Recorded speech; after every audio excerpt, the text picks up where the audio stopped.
No player embodied the rugged image of the Bears better than Dick Butkus. They won't have to put his name on a gravestone, just number 51. Everyone in Chicago will know who it is. But today, we've come not to bury Dick Butkus, but to praise him. Opponents respected him as much as they feared him because he stood for something special. He gave everything he had on every play. And for 9 seasons, nobody ever played harder or better than Dick Butkus. I remember walking up to the line of scrimmage, and I looked to the left and started calling a signal, and looked to the right and started calling the rest of the signal, and I looked straight ahead. Here's the man that you fear most in football staring you right in the face. What he said to me, I can't repeat. The censors would have a ball, and immediately my voice kind of quivered and started cracking. He was the greatest intimidator that ever played football. I don't know how good a football player was. He scared the hell out of people. He told me he was going to kick my, you know what, the first time I ever played against him, my rookie year. Dick was an animal. I called him a maniac, a stone maniac. He's the kind of linebacker that when he hit our backs, our back would go back in the huddle. He'd be talking out his ear hole. He'd want to know who was supposed to block that crazy sucker. Before you could begin to try to block on Dick, you had to overcome the mystique. And he didn't appreciate this, but I said it was almost like an odor. He exuded a kind of a presence. He tried to hurt you. You know, he was just so competitive. You know, and not only did he not want you to gain a yard, he didn't want you to gain an inch. You know, as soon as you had that football, you were the enemy.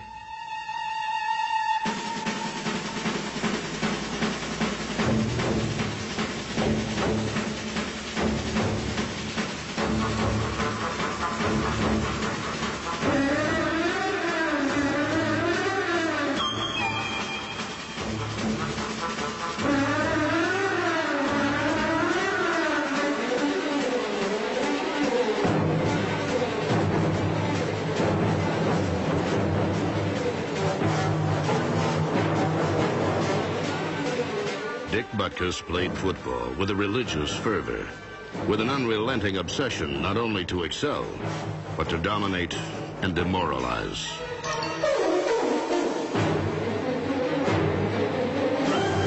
Dick was not satisfied with just an ordinary tackle. He had to hit you, pick you up, drive you, and grind you into the ground.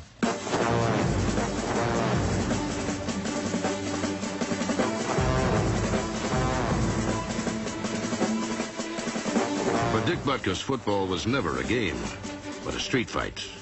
A place for all-out, no-holds-barred warfare.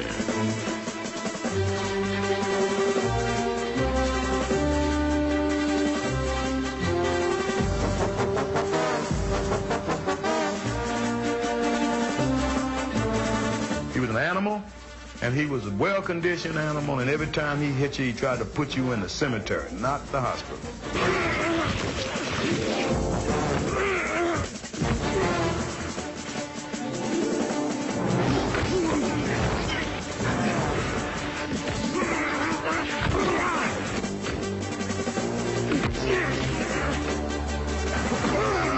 Butkus was the most destructive defender in the game. And the NFL is filled with horror stories of tough men who crossed him. He knocked out L.C. Greenwood on a punt. I remember, and he knocked out Warren Banks, and he was a backup fullback we had, but a good special teams player. And I remember Warren sitting on the sideline crying. He says, "I don't know who I am," because Butkus had blindsided and just KO'd him. For Dick to run a 100-yard dash, it'd take him 3 days.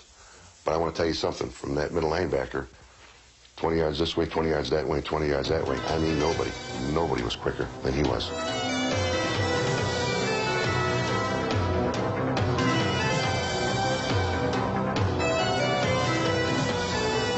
He made a lot of interceptions.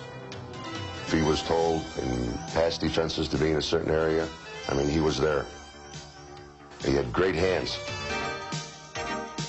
The man was unbelievable. His whole damn life was football. Forget about it. Wasn't driving a pretty car. It wasn't going to the local bar and pounding your chest, I'm the greatest. It was the opposite. You know, I'm really not the tough, macho guy that was only during the game, and no matter how hard you try to explain that, sure you were, you know. So he's basically a pain in the ass. You know, again, I know him, and he's got a personality like a fried lobster. It was horrifying playing against him because he can intimidate literally an entire offensive team, and I mean good teams. We had a rookie center that was playing against him for the first time. And, of course, you remember Butkus grunted a lot and growled a lot when he was backing up the line. And we sent this rookie center in to play for us. And the first time he came off, his eyes were about like this. He couldn't believe what he was hearing from Butkus. Butkus had him intimidated. He hadn't even blocked him yet. Butkus dominated a game the way no other player ever has. He dominated officials. He'd take the ball away from the guy after the play and shake it in the official's face, and the official would point it their way. It was awesome. I was working, and Butkus came up to me, and he started to wave his finger at me. I sort of smiled at him and said, Butkus, I said, don't wave your finger at me. I said, I'll bite your head off.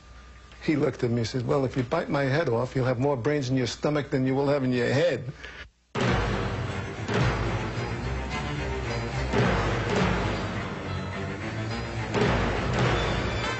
From his personality to the impact of his tackles, everything Dick Butkus did was memorable. Although he played on only 2 winning teams, he did not lower his standards to fit the company. He was Moby Dick in a goldfish bowl.